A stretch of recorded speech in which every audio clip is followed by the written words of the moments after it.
আমার সামনে যে সুন্দর কারুকার্য মণ্ডিত মসজিদটি দেখতে পাচ্ছেন, এটির নাম হচ্ছে পাতরাইল দিঘিরপাড় মসজিদ, যেটি ফরিদপুর জেলার ভাঙ্গা উপজেলায় আজিমনগর ইউনিয়নে অবস্থিত।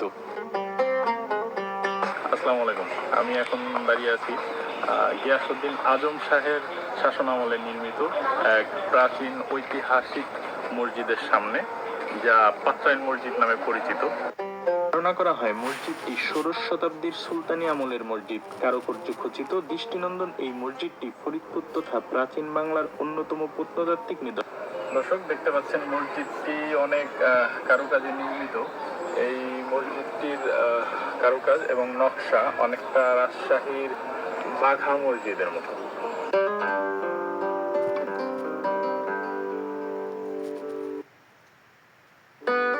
ভাঙ্গামাওয়া মহাসড়কের পুলিয়া বাস স্ট্যান্ড থেকে শিমুলবাজার হয়ে পাতরাইল দিঘিরপাড় পর্যন্ত রাস্তার দৈর্ঘ্য প্রায় 5 কিলোমিটার।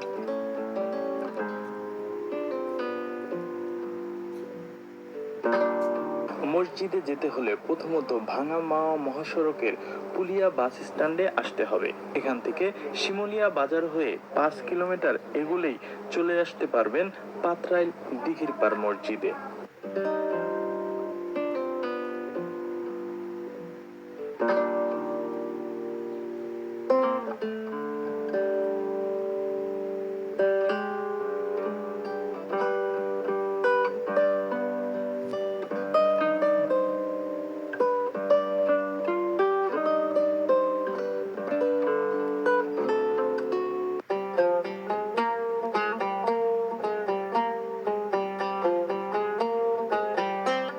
দশ গম্বুজ বিশিষ্ট এই অপূর্ব সুন্দর মসজিদটির পূর্ব দিকে রয়েছে 5টি খিলানিযুক্ত প্রবেশপথ।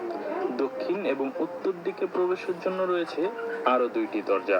প্রায় 2 মিটার পুর দেওয়ালে গড়া এই নান্দনিক সুন্দর মসজিদটি যে কারো মন কাড়বে।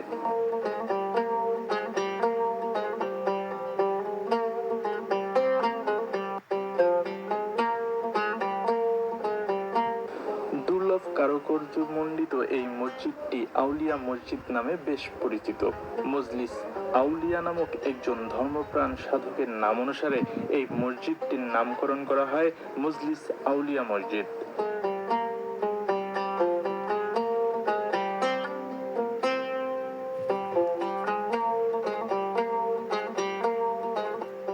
ঐতিহাসিক 10 গম্বুজ বিশিষ্ট মসজিদটির দৈর্ঘ্য 25.12 মিটার এবং প্রস্থে 12.46 মিটার। মসজিদটির 4 কোণে 4টি মিনার, ভিতরে স্তম্ভ রয়েছে।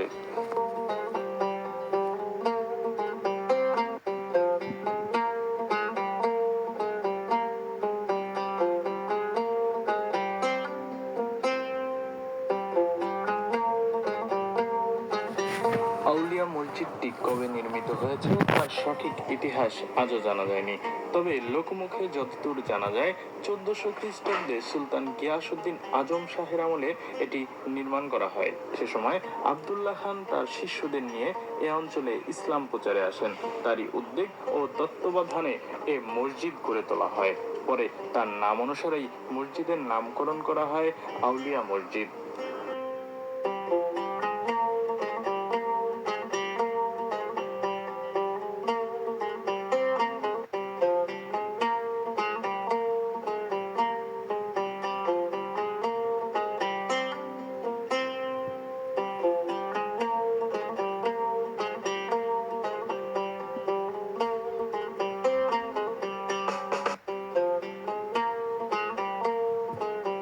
আয়তাকার ও 10 গম্বুজ বিশিষ্ট এই মসজিদটি দুর্লভ এবং নান্দনিক কারুকার্য দিয়ে বেশ সুন্দরভাবে ফুটিয়ে তোলা হয়েছে। মসজিদটির প্রত্যেকটি দেওয়ালে নান্দনিক কারুকার্যের ছাপ পাওয়া যায়।